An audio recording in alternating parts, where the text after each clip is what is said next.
The Wilkins family lived in one of the biggest houses on Maple Avenue, a white mansion surrounded by tall green trees and a garden filled with roses that looked like they were smiling at the sun. From the outside, everything about the Wilkins family looked perfect. Richard Wilkins was a successful businessman, known for his intelligence and wealth. His wife Emily was graceful and kind, always dressed beautifully and loved by everyone in the neighborhood. People often said they had everything a person could dream of: money, comfort, respect, and a big, beautiful home. But inside that mansion, behind the grand walls and shiny windows, there was a pain that money could not fix. The Wilkins' only son, Ethan, had never walked a single step since the day he was born. Ethan was a bright, gentle boy with big blue eyes and a smile that could melt any heart. But his legs were weak, almost lifeless. Doctors said it was a rare condition, something that even the best medical experts couldn't completely understand. Richard and Emily took him to every specialist they could find, from famous hospitals in New York to clinics in Europe. They spent thousands of dollars on treatments, therapies, and medicines. But no matter what they tried, Ethan's legs remained still. At first, they believed things would get better. Richard told his wife every night, "We'll find a cure, Emily, I promise." And Emily believed him because that's what mothers do. They hold on to hope, even when it's fading. But as the years passed, hope began to feel like a distant dream. Ethan was growing older, but his world stayed small, limited to his wheelchair and the walls of his room. He spent hours by the window watching other kids run, laugh, and play outside. Sometimes he would press his hand against the glass, imagining what it would feel like to touch the grass with his own feet, to chase butterflies like the other boys did. But he never complained.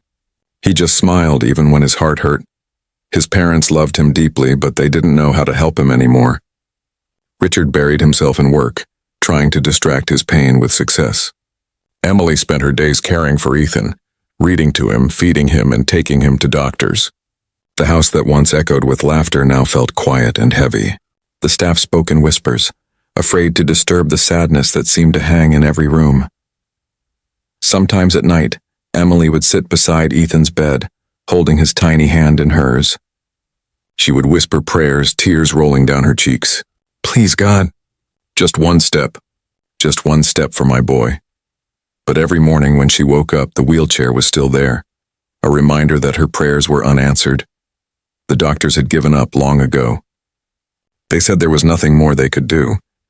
"He'll never walk," one of them said coldly. "You must accept it." That sentence broke something inside Emily. She didn't show it, but from that day on, she felt like she was living in a dream that had lost its color. Richard tried to stay strong for his family. He told himself that money could fix everything, that maybe one day a new treatment would appear. He filled the house with the best technology, toys and games for Ethan. But deep down, he knew what his son truly wanted wasn't a new toy. It was a chance to live like a normal child. And that was something money couldn't buy.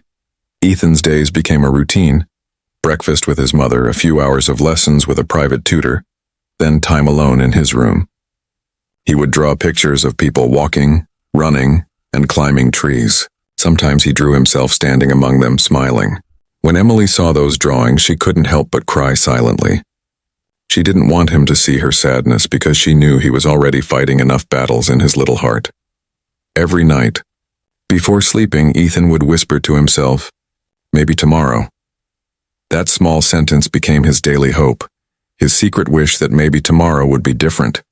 Maybe tomorrow his legs would listen. Despite everything, Ethan never lost his kind spirit. When the house staff looked sad, he would tell them jokes. When his mother looked tired, he would say, "Don't worry, Mom, I'm okay." Even though he was the one suffering, he somehow found ways to make others feel better. His strength wasn't in his legs, it was in his heart. But the truth was the Wilkins family was breaking slowly. Their hearts were heavy, their smiles forced. The big house that once represented success now felt like a golden cage. Behind all the luxury and perfection, there was loneliness and pain that no one could see. People outside still admired them. Neighbors whispered, "They're such a perfect family." They didn't know the truth, that every night, a mother cried herself to sleep, a father drowned in silence, and a little boy dreamed of walking in the sunlight. Life inside the Wilkins mansion was like a beautiful painting with a tear hidden behind it. Everything looked fine until you looked closely. And though the world saw them as blessed, inside they were lost, waiting for something, or someone, to bring light into their darkness. Little did they know that someone was about to walk into their lives soon. Not a doctor, not a therapist, but a woman they would almost overlook, and she would change everything. Nights in the Wilkins mansion had become longer than days. The house stood silent after sunset. No laughter, no music, just the quiet sound of the wind brushing against the curtains and the soft ticking of the clock that reminded Emily Wilkins how slowly time could move when you were waiting for a miracle. She often sat by her son's bedside long after everyone else had gone to sleep. Ethan's little chest rose and fell gently as he slept, his fragile hands resting beside him. The moonlight from the window touched his face, making him look peaceful, almost angelic. Emily would sit there holding his small fingers, whispering prayers she'd memorized by heart. "Please, God," she'd murmur, her voice trembling. "Please let him walk, just once. Let me see him take one step before I die." Her tears often fell silently onto Ethan's blanket. She wiped them quickly, afraid he might wake up and see her crying. Ethan hated seeing his mother sad, and that made her hide her pain even more. She had become an expert at smiling, a smile that looked strong from the outside but was breaking inside. Every morning, she woke up early, pretending everything was fine. She greeted the maids with soft kindness, prepared Ethan's meals, and joined him for his daily exercises. The doctors had given her a long list of routines: stretch his legs, help him balance, move his muscles. She did them all carefully, whispering words of encouragement. "You're doing so good, sweetheart," she would say. Even when Ethan couldn't lift his legs an inch, she smiled as if he had climbed a mountain. But after he slept, she broke down. Emily's world had shrunk to two things: her son's wheelchair and her unanswered prayers. Friends had stopped visiting. She had stopped attending parties or social gatherings. She couldn't stand hearing people talk about their children, running, playing, dancing. Every time someone mentioned a first step or first school race, her heart ached like a wound reopening. Her husband, Richard, tried to help in his own way. He brought home expensive machines, hired new therapists, and even offered to fund research studies. But Emily saw what he couldn't: the sadness behind his determination. He wanted to fix everything with money because that was all he knew how to do. But this wasn't a problem money could fix. It was something deeper, something only faith or a miracle could touch. At night, their conversations had become shorter. They no longer talked about dreams or vacations or the future. It was always the same question: did Ethan move today? Followed by the same answer: no. Then silence. Emily began spending more time in the mansion's small chapel, a quiet room with an old wooden cross. She would kneel there for hours, her hands trembling, her voice whispering through tears. "Why, God? Why, my child? Take everything I have, but please, just let him walk." There were days when she felt her faith slipping away. She wondered if God was listening at all. Maybe he had forgotten about her. Maybe miracles were only stories people told to give others hope. But even when doubt filled her heart, something inside her refused to stop praying. A mother's love doesn't quit, even when the world tells her to. One afternoon, she found Ethan sitting by the window, sketching as usual. He was drawing a boy standing under a big tree. "Who's that?" she asked softly. Ethan smiled, not looking up. "It's me, Mommy, that's me standing, see? My legs are working there." The words hit her like lightning. She bit her lip to stop from crying. "It's beautiful," she whispered. "One day it'll come true." "I know," he said innocently. "I dream about it every night." That night, when Ethan was asleep, Emily looked at the drawing again. The paper was smudged with pencil lines, but the boy's smile was clear. It was full of hope, something she had almost lost. She pressed the paper against her chest and wept silently. The next morning, Emily decided she couldn't keep doing this alone. She needed help. Not just medical help, but someone who could bring warmth back into the house. Someone who could be with Ethan when she couldn't hold herself together anymore. The other maids came and went, doing their jobs quietly but without heart. They pitied Ethan, but pity was not what he needed. He needed care, affection, someone who could look past his wheelchair and see the little boy inside. And that's when fate, quietly but deliberately, began to move. A few days later, the agency called to say they had found a new housemaid, someone experienced, kind, and patient. Emily barely listened. She just wanted someone who would stay longer than a few months. She didn't ask many questions. She simply said, "Tell her to come tomorrow." That night, as she tucked Ethan into bed, Emily felt something strange, a soft whisper inside her heart, almost like a quiet promise that things were about to change. She didn't know how or when, but for the first time in months, she went to sleep with a tiny spark of peace inside her. The next morning, the doorbell rang, and standing there holding a small worn suitcase was a woman named Grace Johnson, the new housemaid. She looked ordinary, humble, and simple. No one could have guessed that this woman, whom they would barely notice at first, was about to change everything. The morning Grace Johnson arrived, the sky was painted with soft, golden light. The Wilkins mansion stood tall and quiet as usual, perfect, polished, and distant. Emily had already been awake for hours, preparing breakfast and checking on Ethan, who was sitting by the window as always, watching the world he couldn't be part of. When the doorbell rang, Emily barely looked up. Another maid, she thought. Another person who would come, do her chores, and leave when things got too heavy. She told the butler to open the door. Grace Johnson stepped inside with a small suitcase and eyes that carried both kindness and stories untold. She wasn't young, nor dressed fancy. Just a simple woman in a clean blue dress, her hair tied neatly, her hands calloused from years of work. But there was something different about her, a calmness that seemed to fill the room before she even spoke. "Good morning, ma'am," she said softly, her voice warm like sunlight after rain. Emily nodded politely. "You're Grace, right?" "Yes, ma'am." "Grace Johnson." Emily gave a small smile. "Welcome to the Wilkins residence. I hope you'll find your work here comfortable. The agency told me you've taken care of children before?" Grace smiled gently. "Yes, ma'am. I've taken care of many children and learned that sometimes they end up taking care of me too." Emily wasn't sure what she meant by that, but there was sincerity in her tone that made her pause for a second. Still, she didn't think much of it. To her, Grace was just another helping hand in a long list of faces that came and went. Later that morning, Grace began her work quietly. She cleaned the living room, arranged the flowers, dusted the furniture, and never complained. But it wasn't her hard work that caught attention. It was the way she moved through the house as if she understood its silence. She didn't avoid the quiet like others did. She seemed to listen to it. By noon, she asked softly, "Ma'am, may I meet the boy?" Emily hesitated. "Ethan? He doesn't like meeting strangers." Grace nodded. "That's all right. I'll just say hello." Emily finally agreed, leading her up the grand staircase toward Ethan's room. The hallways were lined with expensive paintings, polished floors, and shining chandeliers. But Grace didn't seem impressed. Her eyes weren't on the luxury. They were searching for something else, something human. When they reached the door, Emily knocked gently. "Ethan, sweetheart? Someone's here to meet you." From inside came a small, quiet voice. "Okay." Grace stepped in slowly. The room was large and bright, filled with toys, books, and drawings on the walls. Near the window sat Ethan, small, fragile, and lost in thought, his sketchbook open on his lap. When he looked up, his blue eyes met Grace's warm brown ones. For a moment, neither spoke. Grace smiled first. "Hello there, young man. I'm Grace. I'll be helping around the house and maybe keeping you company if that's all right with you." Ethan looked at her carefully, then gave a shy nod. "Okay, what are you drawing?"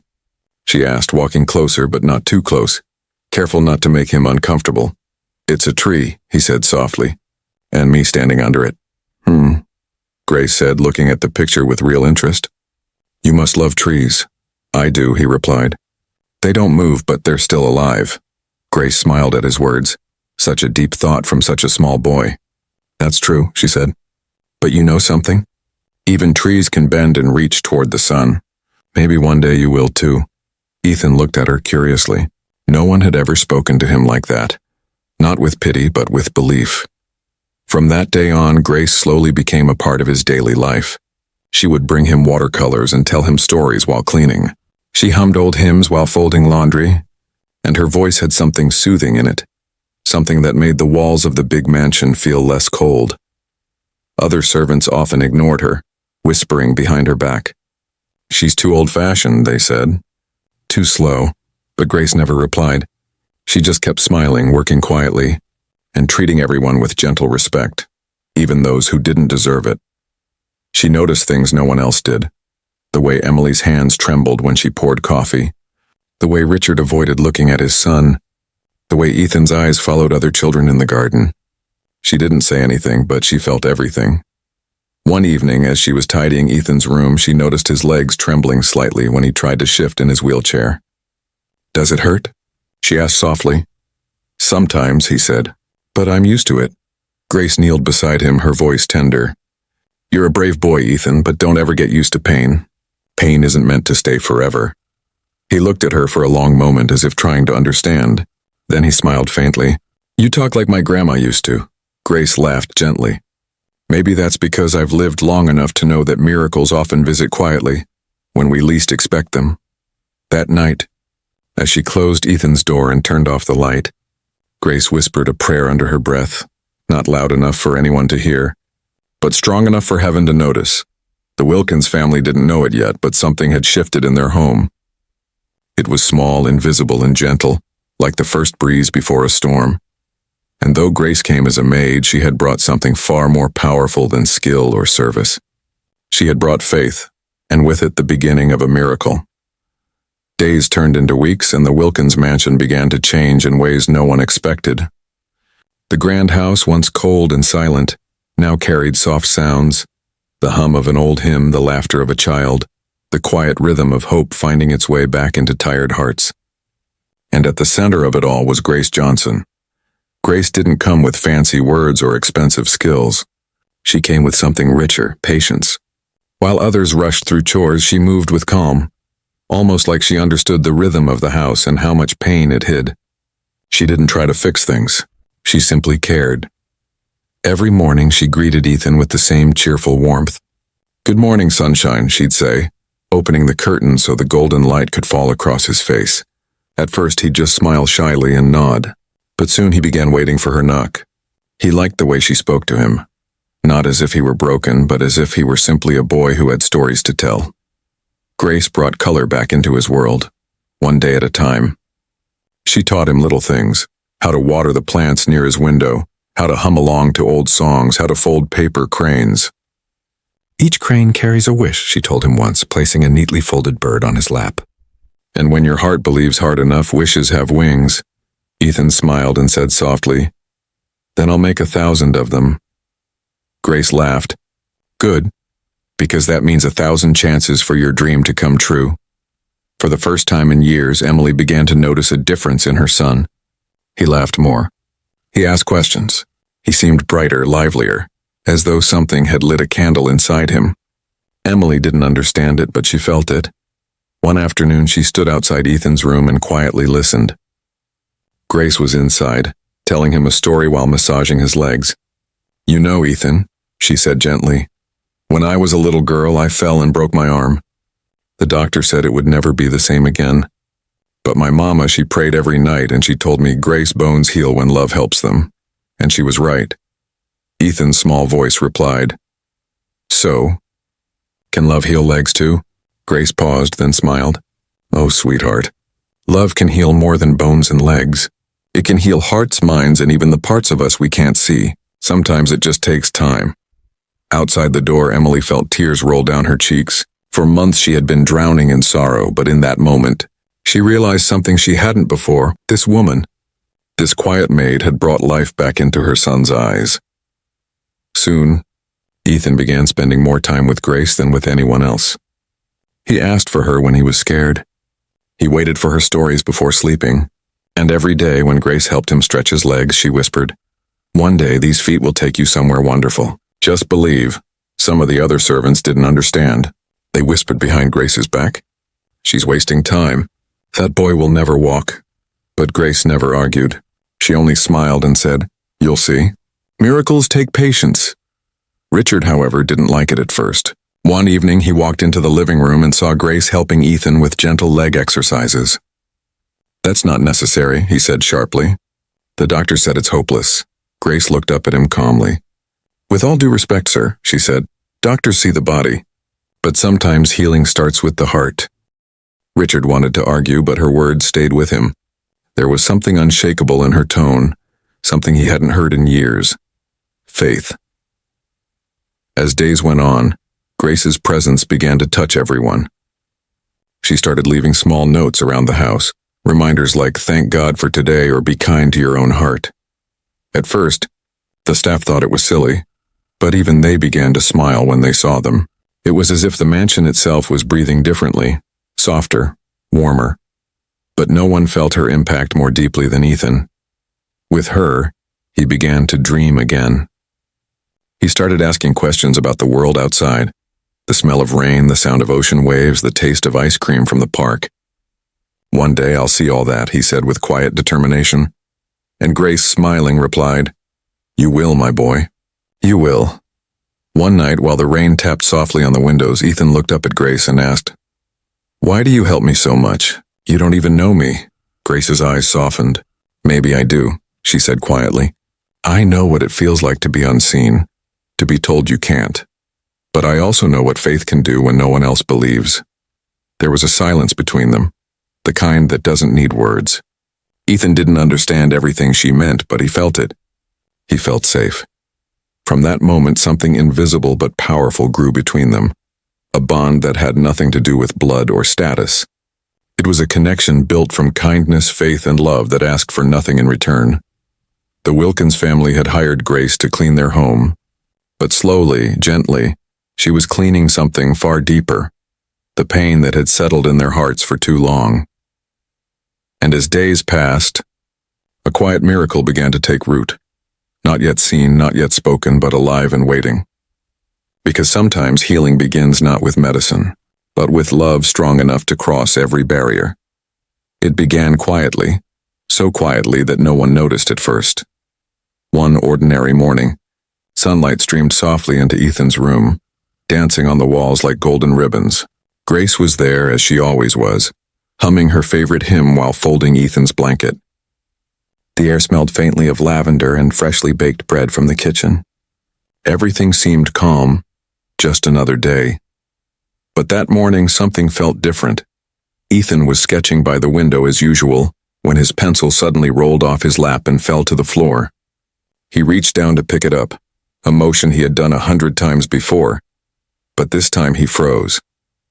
A strange warmth was spreading through his legs. It wasn't pain. It wasn't numbness. It was something new, Grace, he said softly, confused. "My legs, they feel funny." Grace turned around, her hand still holding a folded sheet. "Funny how, sweetheart?" "I don't know," he said, his voice trembling. Like they're waking up." Grace's eyes widened, but she didn't move too quickly. She walked over slowly, knelt beside him, and placed her hand gently on his shin. "Can you feel this?" she asked, pressing lightly. Ethan gasped. "Yes," her heart skipped a beat. For months she had massaged those legs every day, whispering prayers while she worked, and never once had he reacted. But now something had changed. Grace's voice softened. "Try to wiggle your toes, Ethan, just a little." Ethan stared at his feet, concentration written all over his small face. For a few seconds nothing happened. Then one tiny toe twitched, just a flicker, but real. Grace covered her mouth with her hands, tears welling in her eyes. "Thank you, Lord," she whispered under her breath. "Thank you." Ethan looked up at her, eyes wide. "Did you see that?" I moved it, Grace." She smiled, her eyes glistening. "Yes, my boy. You surely did." That afternoon, when Emily came upstairs with lunch, she found Ethan and Grace laughing. Real, joyful laughter that echoed through the hallway. "What's happening here?" she asked, surprised. "Mom!" Ethan shouted, his face glowing with excitement. "I felt my legs. Grace told me to move my toes, and I did. Look." Emily froze, her tray nearly slipping from her hands. What did you say?" Ethan pointed eagerly at his feet. "Watch!" He focused, and this time both toes twitched slightly. Not much, but enough. Emily dropped to her knees beside him, tears spilling before she could stop them. "Oh my God, Ethan." "Sweetheart." Grace placed a hand on Emily's shoulder, her own voice trembling. "It's small, ma'am, but it's a start." That night the house felt different. For the first time in years, hope moved through the halls like a soft wind. Even Richard, who had grown distant and weary, noticed the change. When Emily told him what happened, he didn't believe her at first. But when he saw it himself, that tiny movement, that spark of life, something inside him cracked open. He sat beside his son's wheelchair and whispered, "I'm proud of you, son." It was the first time he'd said those words in years. Days passed, and Ethan's progress continued in small, miraculous ways. The warmth in his legs returned every morning. He could now wiggle his toes, then his ankles. Grace guided him gently through stretches, her voice filled with faith and encouragement. "Don't rush," she'd say. "Miracles bloom slowly, just like flowers. Let yours grow." Ethan nodded, working hard, his little face set with determination. He didn't complain, even when his legs ached or his movements were shaky. He was no longer the quiet, lonely boy who sat by the window. He was fighting now, believing. Emily watched them every day, her heart full of gratitude and wonder. Sometimes she'd join Grace in prayer, holding her hands tightly. "I don't know what you're doing," she said one morning, her voice breaking. "But whatever it is, thank you." Grace smiled gently. "It's not me, ma'am. It's faith." God just needed someone to remind him this little boy still believed. Richard began spending more time at home, too. He'd stand in the doorway during their sessions, silent but attentive, his businessman's mask slowly melting away. One afternoon, he said softly to Grace, "The doctors said it was impossible." Grace looked at him with calm eyes. "Sir, doctors know science, but faith knows the impossible." That night, as the family gathered for dinner, there was laughter again. The table that had once felt so empty was now alive. Ethan told stories, Grace joined them quietly, and even Richard smiled more than he had in years. Later, when Grace tucked Ethan into bed, he looked up and said, "Grace, do you think I'll really walk one day?" She brushed his hair back tenderly. "I don't think, my boy. I believe, and that's stronger than thinking." He smiled sleepily. "Then I believe too." As Grace turned off the light, she glanced once more at the boy, sleeping peacefully, his small legs resting under the blanket. She knew something extraordinary had begun. It wasn't just a spark in his body. It was a spark in his spirit, a light powerful enough to chase away years of darkness. And though the world outside still slept, inside the Wilkins mansion a miracle had quietly woken up. The morning the miracle unfolded, the sun seemed to rise brighter than usual, as if even the sky knew something special was about to happen. The golden light spilled across the Wilkins mansion, touching every corner that had once been hidden in years of sorrow. Inside, the house was alive with quiet energy.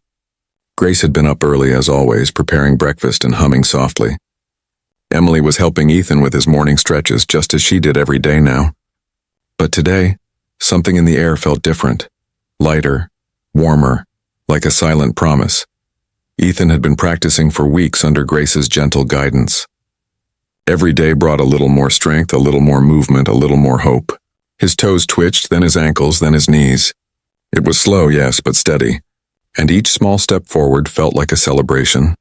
That morning, when Grace entered the room, Ethan was already awake, his face glowing with determination. "Grace," he said, smiling, "I dreamed I walked last night.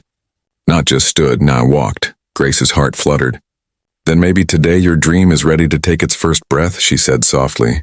Ethan laughed, nervous but excited. Emily, who had been sitting nearby, looked at both of them with a mix of hope and fear. "Maybe we shouldn't push too hard today," she said gently. "I don't want him to get hurt." Grace nodded. "Of course, ma'am. We'll take it slow, like always." She knelt beside Ethan's wheelchair, meeting his eyes. "Ready, my boy?" He nodded, gripping the sides of the chair. His hands trembled, but his spirit didn't. Grace placed her hands beneath his arms, steady but soft. "Okay," she whispered. "On 3. 1, 2. Before she could say 3, Ethan pushed down with all his strength, his legs shaking, his breath quickening. For a moment it seemed impossible. His knees wobbled, his arms tightened, his lips trembled. But then, slowly, unsteadily, he rose. He was standing for the first time in his life. The room fell silent. Emily gasped, covering her mouth, tears spilling instantly. "Oh my God, Ethan!" Grace's eyes shone with tears she didn't bother to hide. She held her hands just close enough to catch him if he fell, but didn't touch him. "You're doing it, Ethan," she whispered, her voice breaking. "You're standing." Ethan's face was pale with shock and joy. He was trembling all over, but he was upright, looking at the world from a height he'd never known before. "I'm doing it. Mom, look, I'm really doing it." Emily ran forward, falling to her knees and holding his waist, afraid he might fall, but too overwhelmed to stop crying. "You are, sweetheart. You are." Grace stepped back, clasping her hands together, whispering silent prayers of thanks. Her heart felt full, fuller than it had in years. The noise brought Richard running from his office downstairs. "What's happening?" he asked, breathless, before freezing at the doorway. There, in the middle of the room, stood his son, the boy he had been told would never walk. For a moment he couldn't speak. His hands shook, his throat tightened. He walked slowly toward Ethan, almost afraid that if he blinked, it would all disappear. "Dad," Ethan said, his voice quivering, "I can stand." Richard knelt before him, tears streaming down his face, tears no one had seen from him in years. "You can, son. You can." Grace looked at the family and the mother holding her son, the father crying openly, and smiled softly. She had seen many miracles in her life, but none quite like this, because this wasn't just about a boy standing. It was about a family rising with him. That evening, the house felt reborn. The dining table, once cold and quiet, now glowed with laughter and gratitude. Emily kept glancing at Ethan as if afraid he might vanish. Richard couldn't stop smiling. Even the staff, once distant and formal, watched with tears in their eyes. Grace sat quietly at the corner of the table, content to watch. She didn't speak much, but her eyes reflected peace, the peace of a soul that knew her purpose had found its place. After dinner, Emily found her in the kitchen, washing dishes as if nothing extraordinary had happened. "Grace," Emily said softly, "you've done something no doctor could ever do." "I don't even know how to thank you." Grace turned, wiping her hands on a towel. "Oh, ma'am, don't thank me," she said humbly. "I didn't do this, God did. I just believed when it was hard to believe." Emily took her hands and squeezed them. "Still, thank you for reminding me how to hope again." That night, when everyone else was asleep, Grace walked quietly into Ethan's room. The moonlight bathed the floor in silver, and there he was, fast asleep, a faint smile still resting on his lips. Grace looked at him tenderly and whispered, "You see, my boy? Miracles don't come with thunder or lightning. They come softly, like a whisper, when hearts are ready to listen." She adjusted his blanket, brushed his hair from his forehead, and whispered one last prayer of thanks. Down the hall, Emily and Richard sat together for the first time in years, holding hands. They didn't speak much. They didn't need to. Their silence was filled with awe, love, and the sweet ache of having witnessed something holy. The Wilkins mansion, once a place of sorrow, now glowed with life again. The air felt lighter, the walls warmer, and every corner whispered one truth: that faith, love, and kindness could do what even the world called impossible. The miracle had begun with a single step. But the real miracle was how it taught them all to walk, not just on their feet but with their hearts. Years passed, but the memory of that morning, the day Ethan Wilkins stood for the first time, never faded. It became the heartbeat of the Wilkins family, a story retold in whispers, laughter, and tears. The mansion that had once carried the weight of silence was now filled with life. The sound of footsteps echoing across marble floors, the sound of a boy who once could not walk, now running through the halls like sunlight chasing shadows. Ethan learned to walk slowly at first, then confidently. He fell many times, but he always stood back up, smiling, saying, "Grace says every fall is a chance to rise higher." It became his favorite line, one that carried him far beyond those mansion walls. Emily never stopped thanking God for the miracle that had entered her home, through the hands of a woman she had once barely noticed. Richard changed too. The once distant, serious man now found joy in the simplest things, sitting in the garden with his family, laughing over breakfast, holding Emily's hand as if remembering what love truly meant. As for Grace, and she remained as humble as ever. She refused special treatment, never took credit for what had happened. "I only did what love asked me to do," she would say whenever someone tried to praise her. It was all his doing, not mine. But everyone knew Grace had brought more than help to the Wilkins family. She had brought faith back to life. Years later, when Ethan turned 18, the Wilkins family organized a small gathering at their home. The garden was decorated with lights, the air filled with soft music and laughter. Ethan stood tall in a dark blue suit, his movements graceful and steady, a living testament to everything Grace had prayed for. When he took the stage to speak, the crowd fell silent. His voice was calm, strong, full of emotion. "I was born into a life where everything looked perfect," he began, "but for a long time I thought I was broken. Doctors told my parents I'd never walk. And maybe if life had gone the way everyone expected, I never would have." He paused, his eyes scanning the crowd until they found her. Grace, sitting quietly near the back, her hands folded on her lap, her warm smile never fading.